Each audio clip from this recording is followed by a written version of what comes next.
बघा हे आरोप विरोध हा रडीचा डाव आहे आणि त्याच्यामुळे मुळामध्ये महाविकास आघाडीचं सांगलीमध्ये काय भलं झालं. उद्धव ठाकरेंची अवस्था इतकी दारुण आहे महाविकास आघाडीमध्ये की त्यांनी दिलेला उमेदवार असताना सुद्धा अपक्ष उमेदवार त्या ठिकाणी फॉर्म भरला. त्या अपक्ष उमेदवाराचा तिथल्या काँग्रेसवाल्यांनी प्रचार केला. अपक्ष उमेदवार निवडून आल्यानंतर त्यांना सोनिया गांधी आणि राहुल गांधींच्या उपस्थितीमध्ये काँग्रेसचं सदस्यत्व दिलं तरी सुद्धा उद्धव ठाकरे आणि संजय राऊत हे चूप आहे.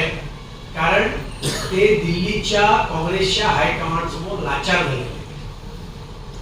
जोपर्यंत भारतीय जनता पार्टी आणि महायुतीचा प्रश्न आहे, मी सुरुवातीला सांगितलं, भारतीय जनता पार्टी, शिवसेना, राष्ट्रवादी काँग्रेस पार्टी आणि अन्य RPI आठवले गट व अन्य सर्व आमचे मित्र पक्ष मिळून आम्ही महायुतीची निवडणूक लढवू विधानसभेची आणि ही निवडणूक आम्ही प्रचंड बहुमताने निवडू.